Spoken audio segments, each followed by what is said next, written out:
Do you want to try to join? Then that can let you in. Just remember to turn your camera off.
To be or not to be?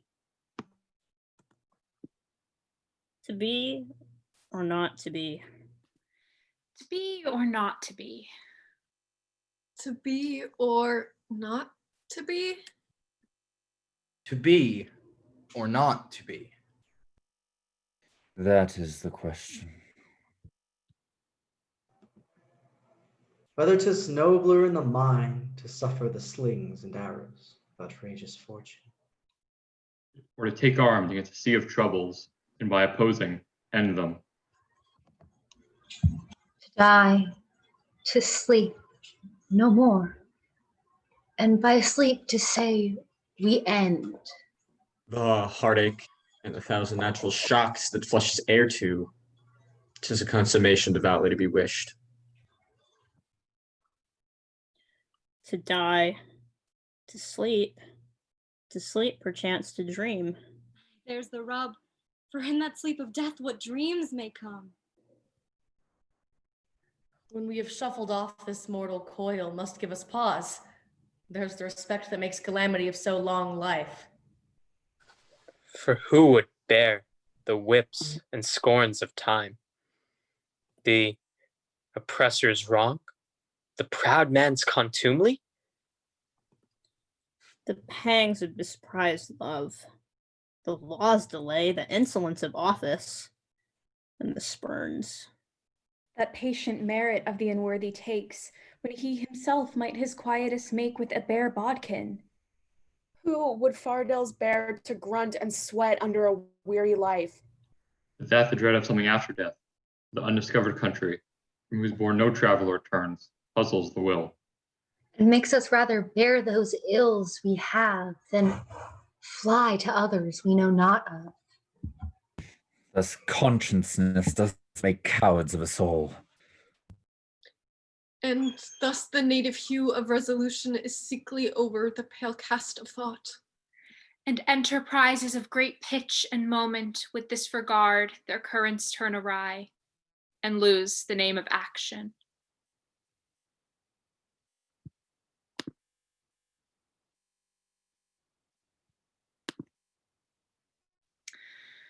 Weary with toil, I haste me to my bed, the dear repose for limbs with travel tired.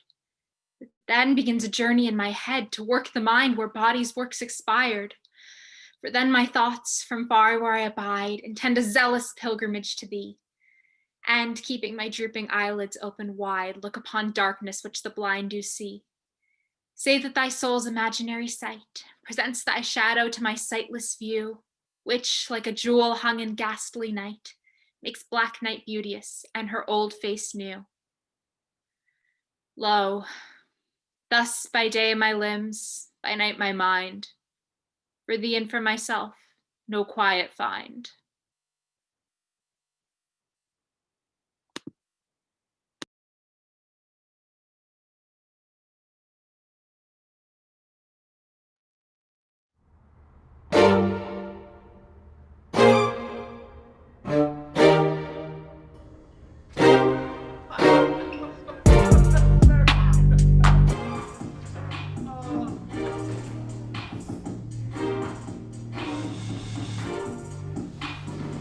What speech shall be spoke for our excuse?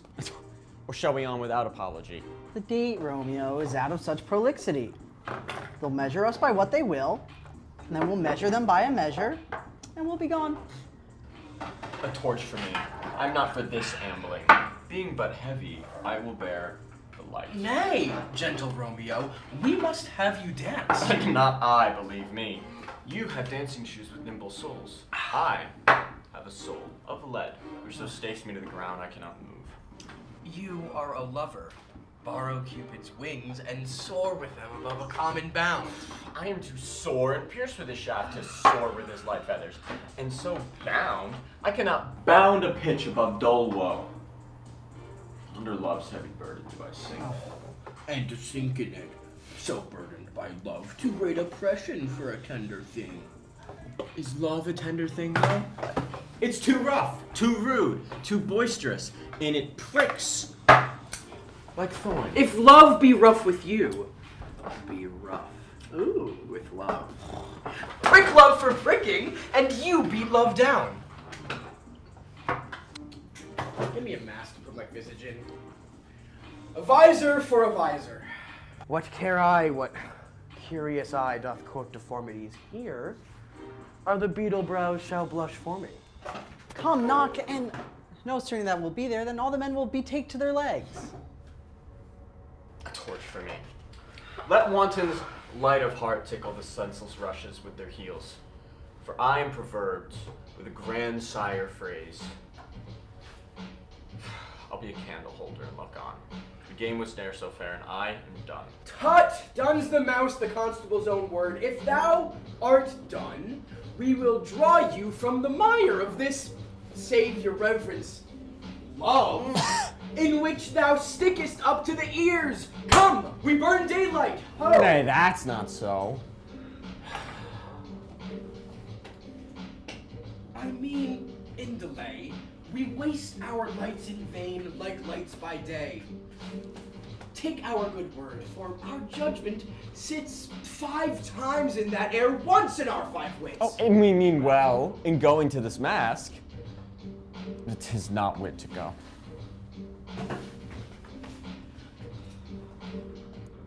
Why? May one ask. I dreamed the dream tonight. So did I. What was yours? I dreamed that dreamers often lie. In bed, asleep, while they do dream things true. Oh, I see. Queen Mab hath been with you. Queen Mab? Who is she? She is the fairy's midwife, and she comes in shape no bigger than an agate stone on the forefinger of an alderman, drawn by a team of little atomies athwart men's noses as they lie asleep. Her wagon spokes, made of long spinner's legs. Cover of the wings of grasshoppers. Traces of the smallest spider's silk. Her collar of the moonshine's watery beam. Her whip of cricket's bone, the lash of film. Her wagoner, a small gray-coated gnat, not so big as a small little worm. Pricked from the lazy finger of a maid, and in this state she gallops night by night through lovers' brains, and they dream of love, or courtiers' knees, and they dream of curtsies straight. Or lawyers' fingers who straight dream on fees. Or ladies' lips who straight on kisses dream, which oft the angry Mab with blisters plagues, because their breaths with sweetmeats tainted are. Sometimes she driveth over a courtier's nose, and dreams he of smelling out a suit. Sometimes she driveth over a soldier's neck, and then dream he of cutting foreign throats, of breeches, ambuscado Spanish blades, of helves 5 fathoms deep, and then anon dreams it is here. And then he wakes, and being thus frightened, swears a prayer or two, and then falls back asleep. This is she! Peace! Mercutio, peace! Thou talkst of nothing. True. I talk of dreams, which are the children of an idle brain, begot of nothing more than vain fantasy, which is as thin of substance as the air, and more inconstant than the wind, who woos even now the frozen bosom of the north, and, being angered, puffs away from thence and turns its face to the dew-dropping south. This wind you talk of blows us from ourselves. Supper is done and we have come too late.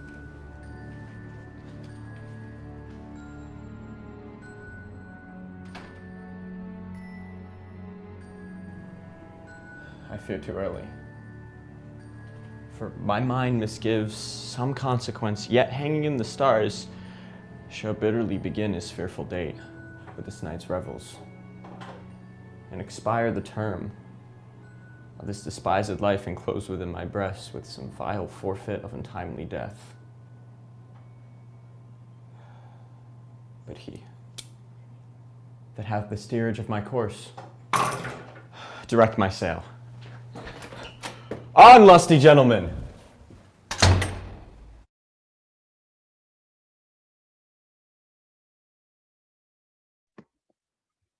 Once upon a midnight dreary, while I pondered, weak and weary, upon a quaint and curious volume of forgotten lore, while I nodded, nearly napping, suddenly there came a tapping, as of someone gently rapping at my chamber door. "'Tis some visitor," I muttered. rapping at my chamber door. Only this, and nothing more. Distinctly I remember, it was in the bleak December, and each separate dying ember wrought its ghost upon the floor. Eagerly I wished the morrow, vainly I had sought in sorrow.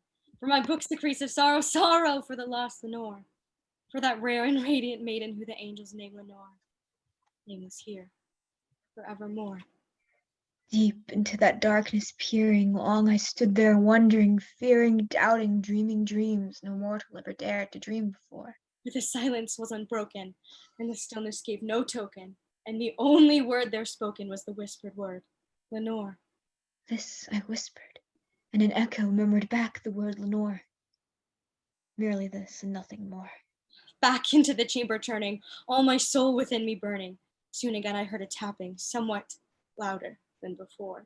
Surely, said I, surely that is something at my window lattice. Let me see then what thereat is, and this mystery explore. Let my heart be still a moment in this mystery explore. 'Tis the wind, and nothing more. Open here I flung the shutter when, with many a flirt and flutter, in there stepped a stately raven of the saintly days of yore. Not the least obseance made he, not a minute stopped or stayed he, but with mine of lord or lady perched above my chamber door. Perched upon a bust of Pallas just above my chamber door.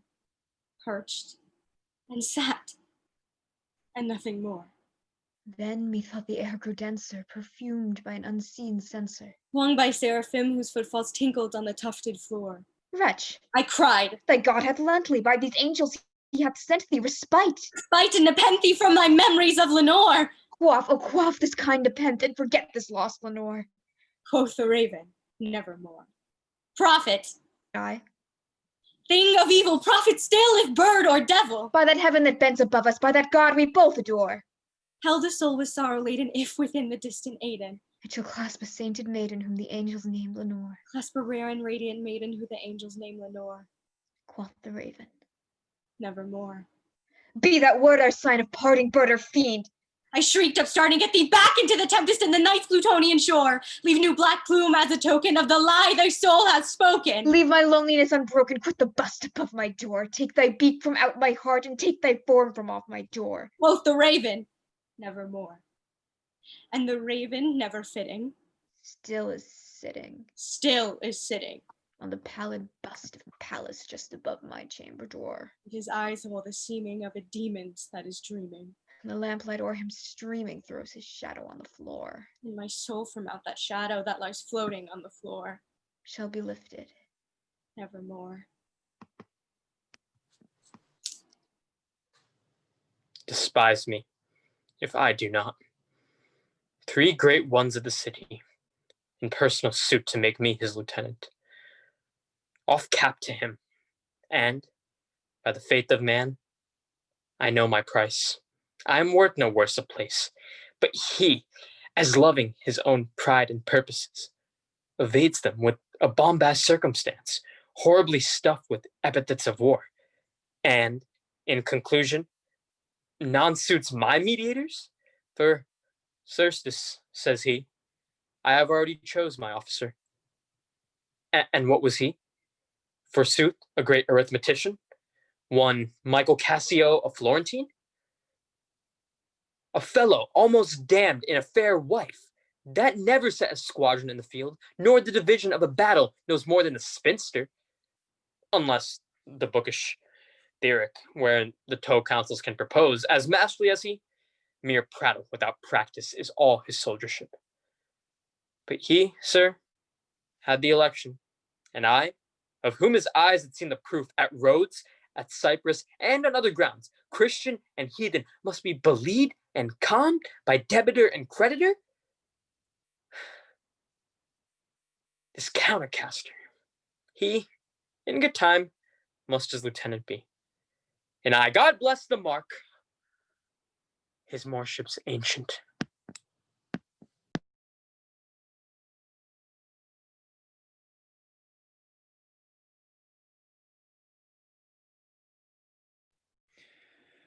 From you have I been absent in the spring,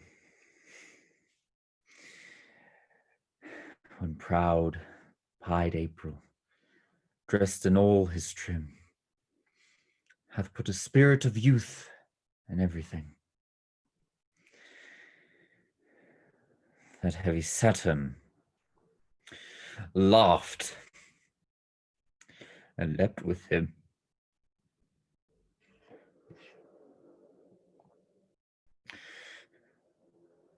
Yet nor the laser birds, nor the sweet smell of different flowers, in odor or in hue, could make me any summer story tell. Or from their proud lap pluck them where they grew.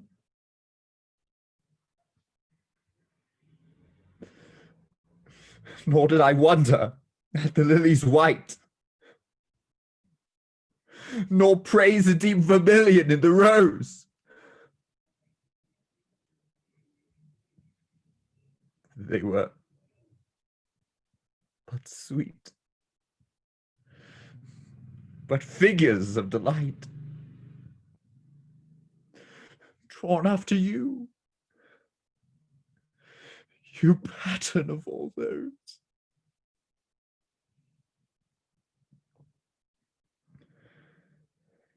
It seemed it winter still, and you away.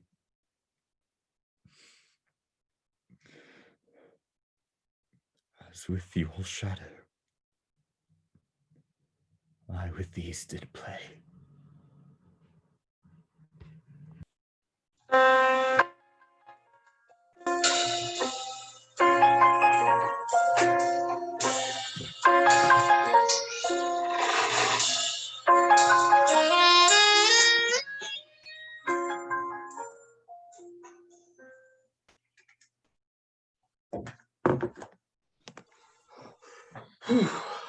Granny isn't. Oh, no. She's much better.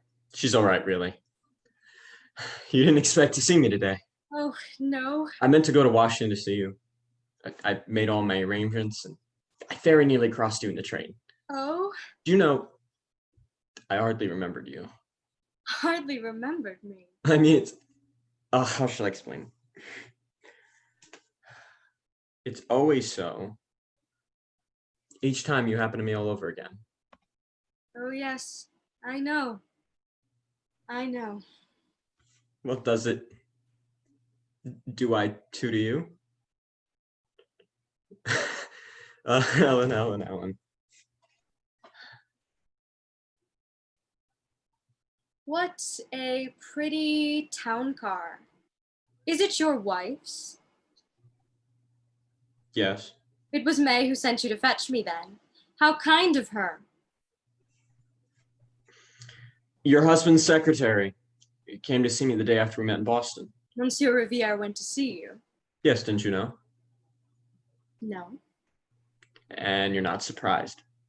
Why should I be? He told me in Boston that he knew you. He met you in England, I think.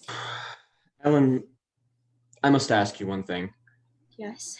I wanted to ask it after I saw him, but I couldn't put it in a letter. It was Riviere who helped you to get away when you left your husband. Yes, I owe him a great debt. I think you're the most honest woman I've ever met. No, but probably one of the least fussy. Call it what you like. You look at things as they are. I've had to. I've had to look at the Gorgon. She hasn't blinded you then. You've seen, she's just an old bogey like all the others. She doesn't blind one, she dries up one's tears. Well, if you're not blind, then you must see this can't last. What can't? Our being together and not together. No. You ought not to have come today. Don't be afraid of me. You needn't squeeze yourself back in your corner like that. A stolen kiss isn't what I want. Don't suppose I don't understand your reasons for not wanting to let this feeling between us dwindle into some ordinary hole and corner love affair. I couldn't have spoken like this yesterday because when we've been apart and I'm looking forward to seeing you, every thought is burnt up in a great flame. But then you come, and you're so much more than I remembered. And what I want of you is more than just an hour or so every now and then with wastes of thirsty waiting between, that I can sit perfectly still beside you like this. That other vision in my mind, just quietly trusting it to come true. What do you mean by trusting it to come true? Well, you know it will, don't you? Your vision of you and me together. You choose your place well to put it to me. I mean, because we're in my wife's car? Should we get out and walk? I don't suppose you mind a little rain. No, I shan't get out and walk, because my business is to get to Granny's as quickly as I can. And you'll sit beside me and we'll look, not at visions, but at realities. I don't know what you mean by realities. The only reality to me is this.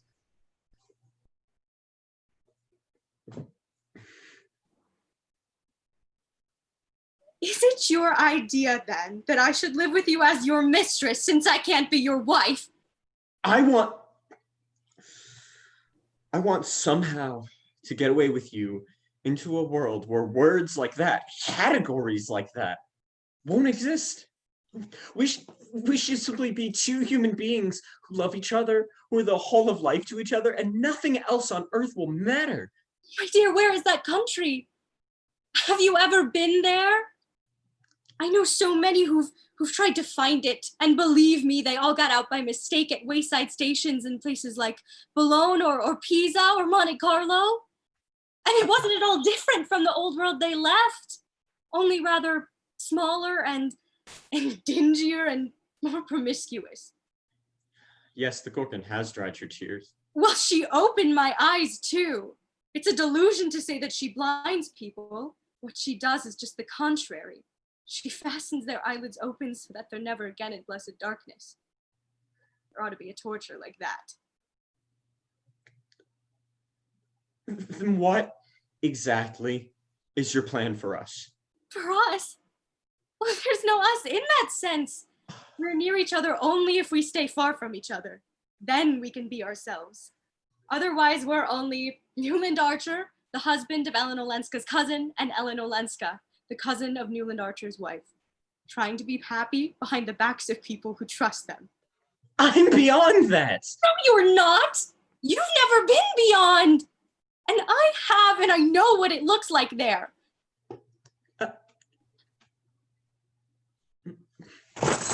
Why are we stopping? This is not Granny's. No, I shall get out here.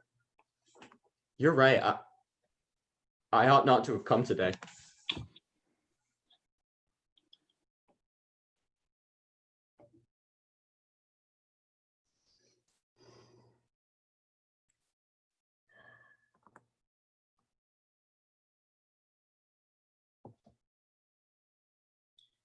Besides the autumn, poets sing a few prosaic days, a little this side of the snow and that side of the haze. A few incisive mornings, a few ascetic eves. Gone Mr. Bryant's goldenrod and Mr. Thompson's sheaves. Still is the bustle in the brook, sealed to the spicy bough. Mesmeric fingers softly touch the eyes of many elves. Perhaps a squirrel may remain, my sentiments to share. Grant me, O Lord, a sunny mind, thy windy will to bear.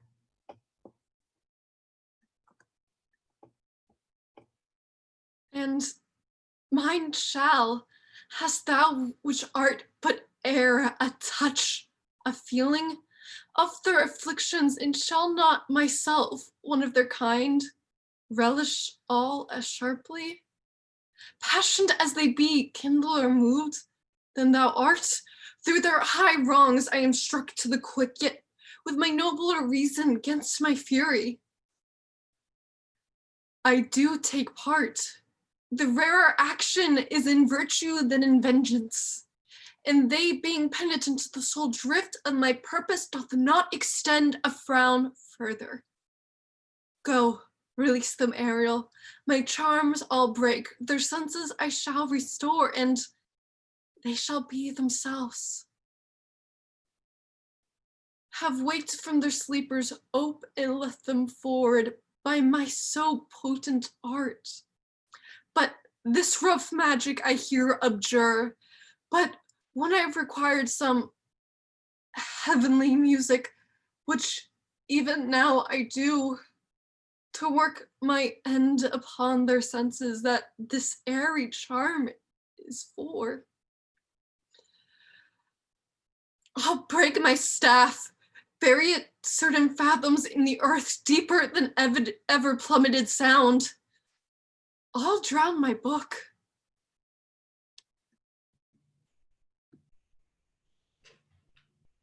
I, Antipholus, look strange and frown.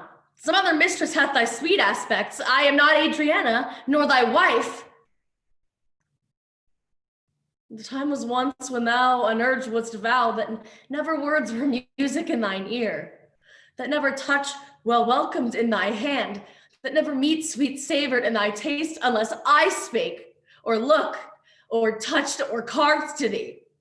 How comes it now, my husband? Oh, how comes it that thou art that estranged from thyself? Thyself I call it, being strange to me, that undividable, incorporate, and better than thy dear self's better part. I do not turn thyself away from me. For know, my love, as easy mayest thou fall a drop of water in the breaking gulf, and take unmingled thence that drop again without addition of diminishing, as take from me thyself, and not me too.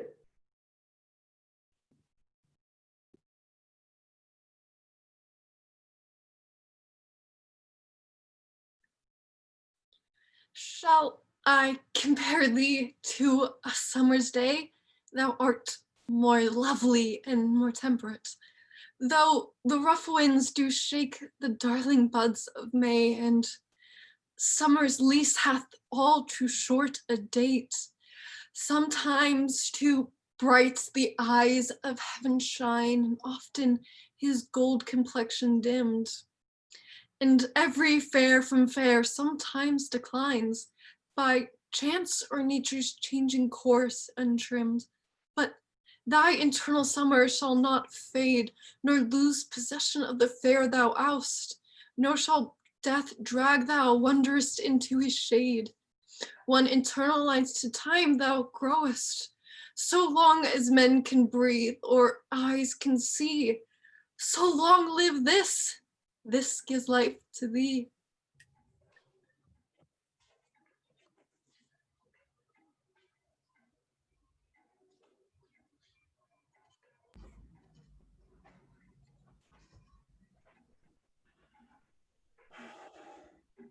He just at scars I never felt a wound.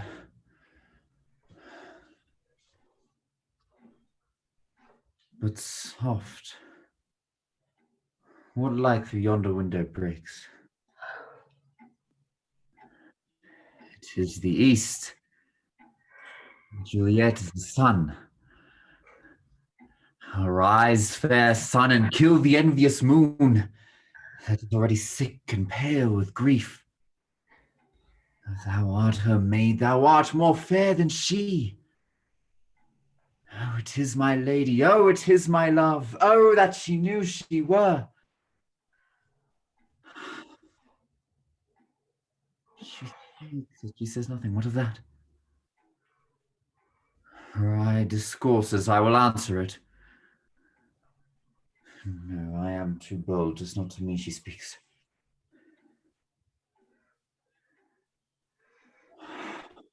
Brightness of her cheek would shame those stars. As daylight doth lamp her eyes in heaven, throughout the airy region streams so bright, and birds would sing and think it were not night. You see how she leans her hand upon her cheek? Oh, that I were a glove upon that hand, so that I might touch that cheek. Ay me. She speaks, oh, speak again, oh, bright angel. Romeo, Romeo, wherefore art thou Romeo? Deny thy father and refuse thy name, or if thou wilt not, but be sworn my love, and I'll no longer be a Capulet. 'Tis but thy name that is my enemy. Thou art thyself, though not a Montague. I mean, what's in a name? That which we call a rose by any other name would smell as sweet. So Romeo would, were he not Romeo called, retain that dear perfection which he owes without the title. Oh, Romeo, doff thy name, and for that name which means nothing to you, take home myself. I take thee at thy word. Call me but love, and I shall be newly baptized. Henceforth I shall never be Romeo. What man art thou that thus discreeted in night so stumblest on my counsel? By a name. I know not to tell thee who I am. My name, fair saint, is hateful to myself, or it is an enemy to thee. Had I it written, I would tear the word. My ears have not yet drunk 100 words of that tongue's utterance yet. I know the sound. Art thou not Romeo and Montague? Neither, fair saint, if either thee dislike. Camest thou hither? And wherefore? The orchard walls are high and hard to climb, and the place death, considering who thou art. If any of my kinsmen find thee here. Love's light wings that overperch these walls, for stony limits cannot hold love out. For what love can do, dost their love attempt. Therefore thy kinsmen are no let to me. If they do see thee, they will murder thee. I have night's cloak to hide me from their sight. And dost thou love me, then let them find me here. My life were better ended by their hate, and death prolonged wanting of thy love. Thou knowest the mask of night is on my face. Else a maiden blush would paint my cheek. For that which thou hast heard me speak tonight, fain would I dwell on form, fain deny, but what I have smoked, a farewell compliment. Dost thou love me? I know thou wilt say I, and I will take thy word. Yet thou mayst prove false, and at lovers' perjuries then say Jove laughs. O gentle Romeo, if thou dost love, pronounce it faithfully.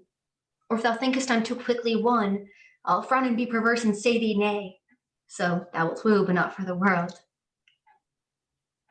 In truth, fair Montague, I'm too fond, and therefore thou mayst think my behavior light. But trust me, gentlemen, I'll prove more true than those that have the cunning to be more strange. I should have been more strange, I confess.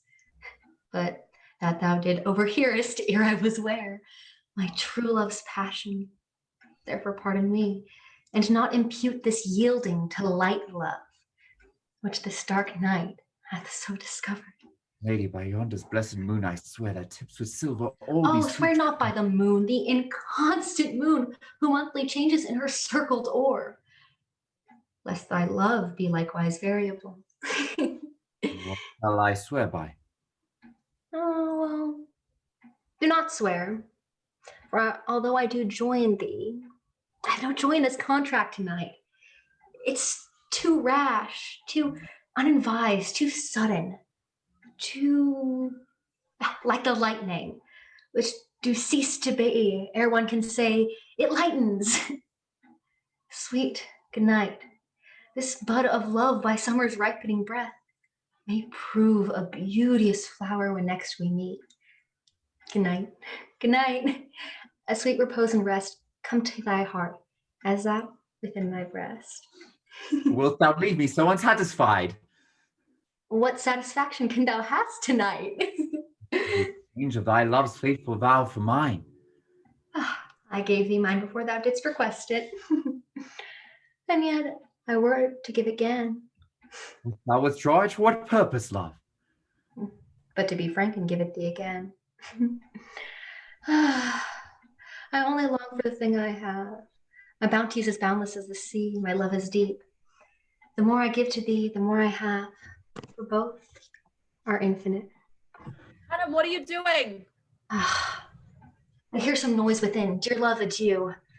Madame? Anon, good nurse. Sweet Montague, be true. Stay but a little. I'll come again. Oh, blessed night, I am afeard. Being this but night, all this but a dream. Too flattering sweet to be substantial. 3 words, dear Romeo, and then good night indeed. if that thy purpose of love be honorable, thy bent marriage. Send me word tomorrow. By one then I'll procure to come to thee. Madame! In what time thou wilt come and perform the rite, and all thy fortunes at thy foot I will lay, and then I will follow thee, my lord, throughout the world. Madame! I come anon, but if thou meanst not well, I do beseech thee. Madame! By and by I come. To cease thy suit, and just leave me to my grief. Tomorrow I will send. So thrive my soul, I promise. 1,000 times good night. 1,000 times the worse to want thy light. Love goes towards love as schoolboys from their books. But love from love. Towards school with heavy looks.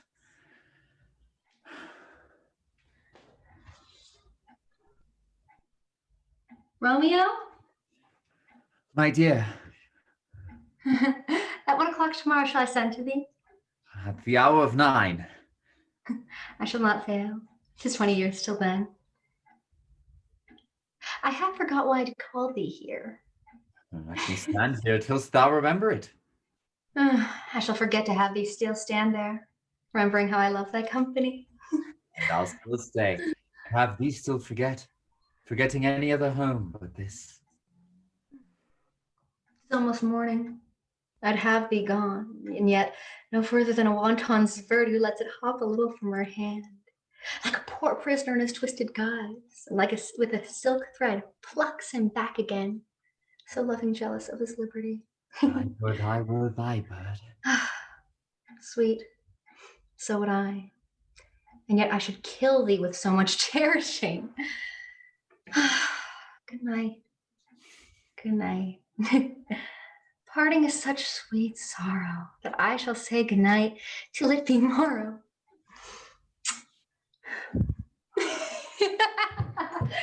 Oh my God. Dwell upon thine eyes, peace in thy breast. When I was sleep in peace, so sweet to rest. Hence I will to my ghostly father sell, his help to crave, and my dear hap to tell. Woo!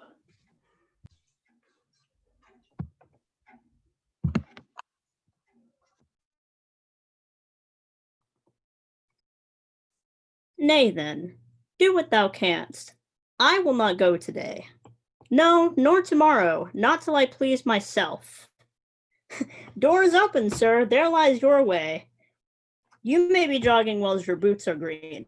For me, I'll not be gone till I please myself. 'Tis like you'll prove a jolly surly groom that take it on you at the first so roundly. I will be angry. What hast thou to do? Father, be quiet. He shall stay at my leisure. Gentlemen, forward to the bridal dinner. I see a woman may be made a fool if she had not a spirit to resist. Believe what you choose about me. I am not worth a moment's sorrow, but don't spoil your beautiful young life on my account. You don't know what it is to fall into the pit, to be despised, mocked, abandoned, to be an outcast, to have the doors shut against one, to have to creep in by hideous byways, afraid every moment lest the mask be stripped from one's face, and all the while to hear the laughter, the horrible laughter of the world, a thing more tragic than all the tears the world has ever shed. You don't know what it is. One pays for one's sins, and one pays again, and all one's life one pays. You must never know that. I may have wrecked my own life, but I will not let you wreck yours. You, why, you are a mere girl. You would be lost. You haven't got the kind of brains that enables a woman to get back. You have neither the wit nor the courage. No. Go back, Lady Windermere, to the husband who loves you, whom you love. You have a child, Lady Windermere. Go back to that child who now in pain or in joy may be calling to you. God gave you that child. He will require from you that you make his life fine, that you watch over him. What answer will you make to God if his life is ruined through you? Your husband loves you. He has never strayed for a moment from the love that he has for you. But even if your husband had 1,000 loves, you must stay with your child. Even if he abandoned you, your place is with your child. Think not I love him, though I ask for him. 'Tis but a peevish boy, and yet he talks well. But what care I for words? Yet words do well when he that speaks them pleases those that hear. It is a pretty youth, but not very pretty. But sure, he's proud, and yet his pride becomes him. He'll make a proper man. The best thing in him is his complexion, and faster than his tongue did make offense, his eye did heal it up. He's not very tall, yet for his years he's tall. His leg is but so-so, and yet 'tis well. There was a pretty redness in his lip, a little riper and more lusty red than that mixed in his cheek. 'Twas just the difference betwixt the constant red and mingled damask. There be some women, Silvius, had they marked him in parcels as I did, would have gone near to fall in love with him. But for my part, I love him not, nor hate him not, and yet I have more reason to hate him than to love him. For what had he to do but chide at me? Now I am remembered, he scorned at me. I marvel why I answered not again. But that's all one. Admittance is no quittance. I'll write to him a very taunting letter, and thou shalt bear it. Wilt thou, Silvius?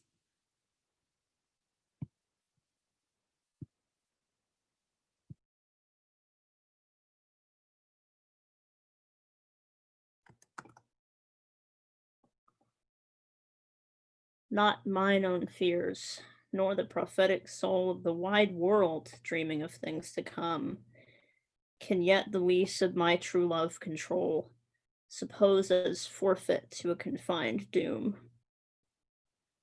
The mortal moon hath her eclipse endured, and the sad augurs mock their own presage.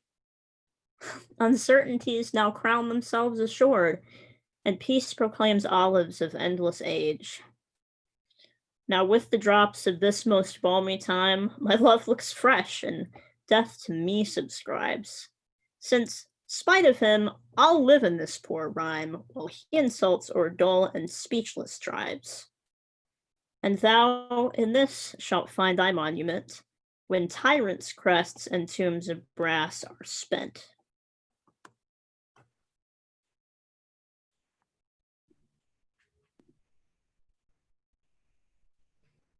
Hero, remember what I told you. If the prince do solicit you in that kind, you know your answer.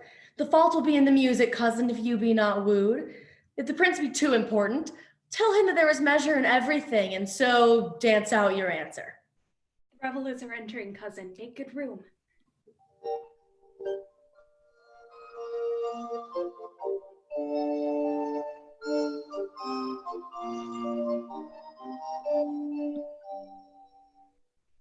Lady, will you walk about with your friend?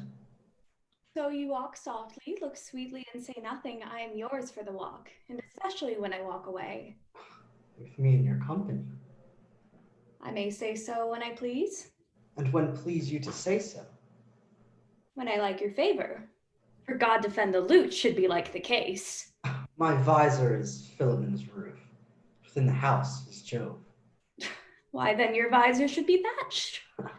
Speak low, if you speak low.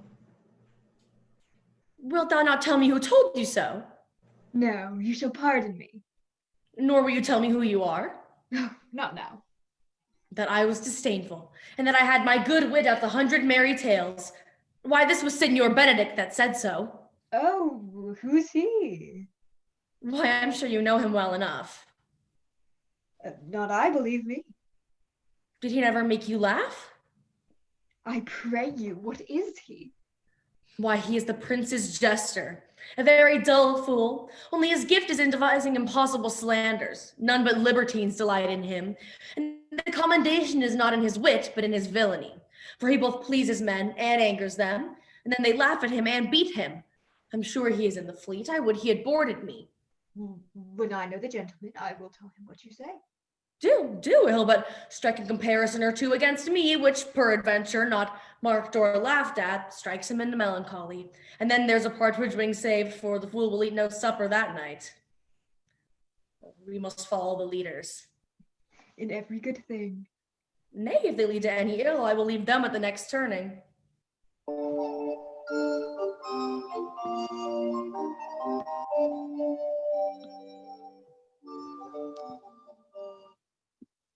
Surely my brother is amorous on Hero and hath withdrawn her father to break film about it. The ladies follow her, and but one visor remains. That is Claudio, unknown by his bearing. Are you not Signor Benedict? You know me well. I am he. Signor, you are very near my brother in his love. He is enamored on Hero. I pray you, dissuade him from her. She is no equal for his birth.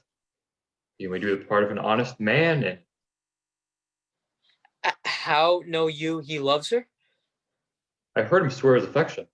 He swore he would marry her tonight. Ah, I must away to the banquet. Thus answer I in the name of Benedict, but hear these ill news with the ears of Claudio. 'Tis certain so. The prince was for himself. Friendship is constant in all other things, save in the office of affairs and love. Therefore, all hearts in love use their own tongues. Let every eye negotiate for itself, and trust no agent. For beauty is a witch against whose charms fate melted into blood. This is an accident of hourly proof, which I mistrusted not. Farewell, therefore. Hero? Count Claudio. Yeah, the same. Well, come, will you go with me? Whither? Even to the next willow about your business, County. Come, what fashion will you wear the garland of about your neck? Like the usurer's chain, or under your arm like the lieutenant's scarf? Well, you must wear it one way, for the prince hath got your hero. I wish him joy of her. I pray you, leave me. How now you strike like the blind man? 'Twas the boy that stole your meat, and now you'll beat the post. If it will not be, I'll leave you. Alas, poor hurt fowl. Now will he seep into the hedges. But that my lady Beatrice should know me, and not know me, the prince's fool. It may be that I go under that title because I am married. But no, I am too apt to do myself wrong. I am not so reputed. It is the base, though bitter disposition of Beatrice that puts the world into her person and does me out. Well, I'll be revenged as I may.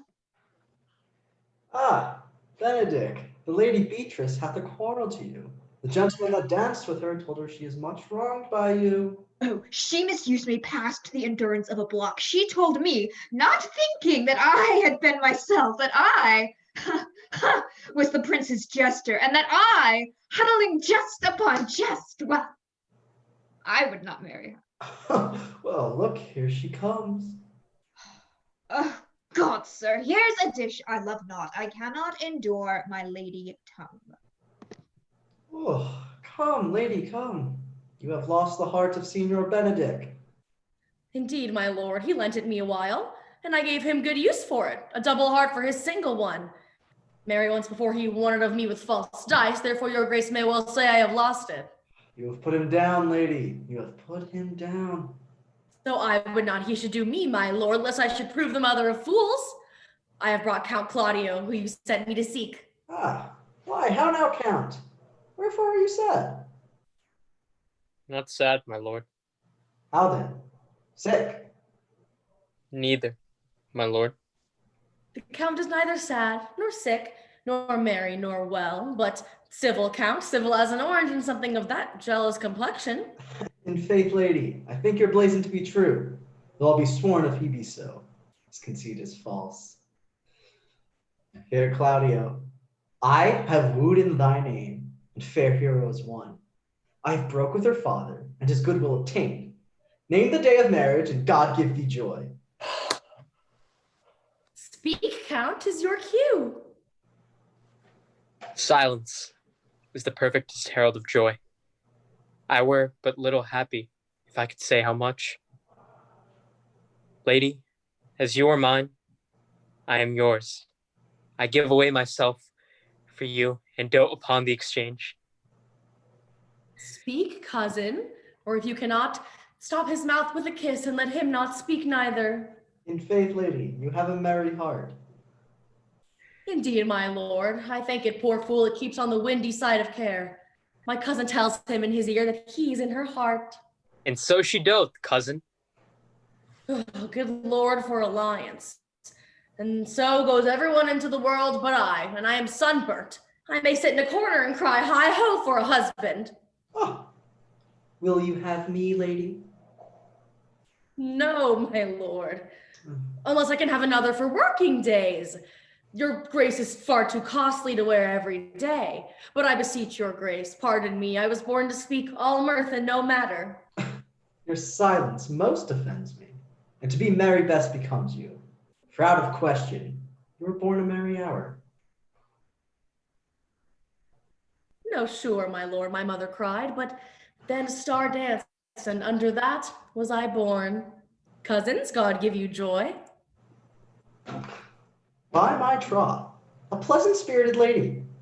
There's very little of the melancholy element in her, my lord. She's not ever sad but when she sleeps, and not ever sad then, for I have heard my cousin say that she hath often dreamed of unhappiness and waked herself with laughing. She cannot hear to tell of a husband. Oh, by no means. She mocks all her wooers out of suit. Huh. She were an excellent wife for Benedict. Oh, Lord, my lord. If they were but a week married, they would drive themselves mad. County Claudia, when mean you to go to church? Tomorrow, my lord. Time goes on, crutches till love have all his rights. My father says not till Monday, my lord, which is hence just a 7-night and a time too brief to have all things answered in my mind. Come, you shake the head at so long a breathing. But I warrant thee, Claudia, the time shall not go dully by us. I will interim undertake one of Hercules' labors, which is to bring Signor Benedict and the Lady Beatrice into a mountain of affection, the one with the other. I would fain have it in a match, and I doubt not but to fashion it, if you two will but minister such assistance as I shall give you direction. My lord, I am for you, though it cost me 10 nights' watchings. You two, gentle hero. I will perform any modest office to help my cousin to a good husband, my lord. Benedict is not the unhopefullest husband that I know. Thus far I can praise him. He is of a noble strain, of approved valor and confirmed honesty. I will teach you how to humor your cousin, and she shall fall in love with Benedict, and I, with your two helps, will so practice on Benedict, that in despite of his quick wit and queasy stomach, he shall fall in love with Beatrice. If we can do this, Cupid is no longer an archer. His glory shall be ours, for we are the only love gods. Go in with me. I will tell you my drift.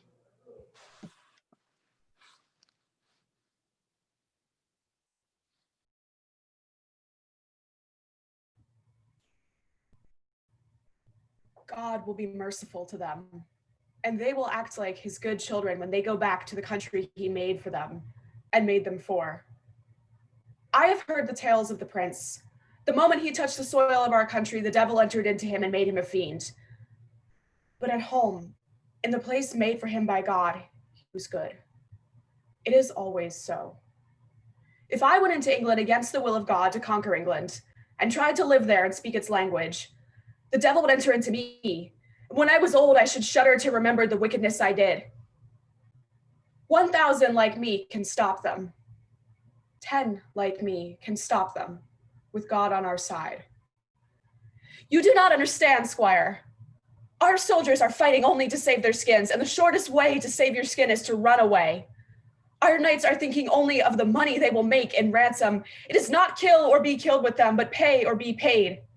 But I will teach them all to fight, that the will of God may be done in France. And then they will drive the poor goddams before them like sheep. You and Polly will live to see the day when there will not be an English soldier on the soil of France, and there will be but one king. Not the feudal English king, but God's French one.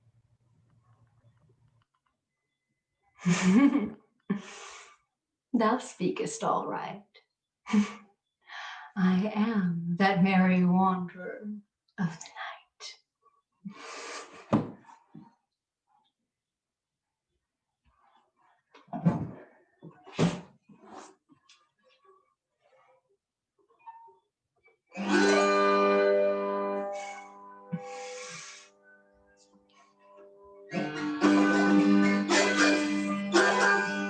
I just over on naked smile when I sat and beat that poor seagull,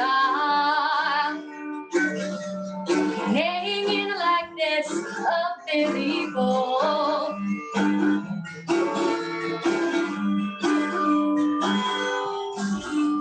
And sometime lurk I in a gossip's fold,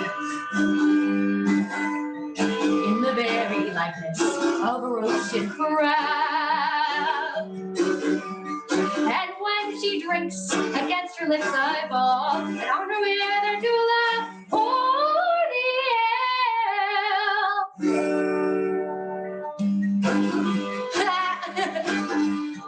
the wisest ones telling the saddest tale. Sometime for a grievous to mistake me. And the viper falls down Rebel Street, and daylight cries and falls into a cough. And then the whole choir hold their heads and laugh, and wax in their mirth and knees and despair. And Mary was never always in there. But Room Fairy, here comes Oberon.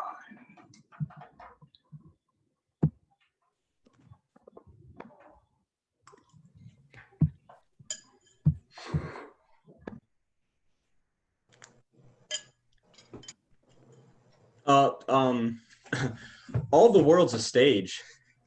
And all the men and women merely players? They have their exits and their entrances.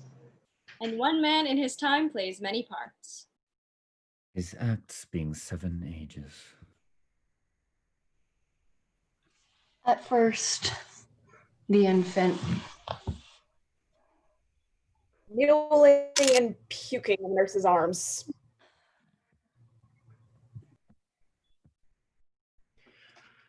And then the whining schoolboy with his satchel and shining morning face.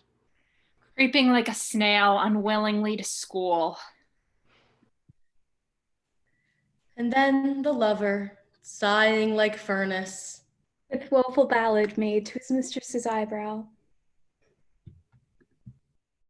And a soldier, full of strange oaths and bearded like the pard. Jealous in his honor, sudden and quick in quarrel, seeking the bubble's reputation, even in the cannon's mouth. And then the justice, with fair round belly and good cape and line. With eyes severe and beard of formal cut. Full of wise saws in modern instances. And so he plays his part.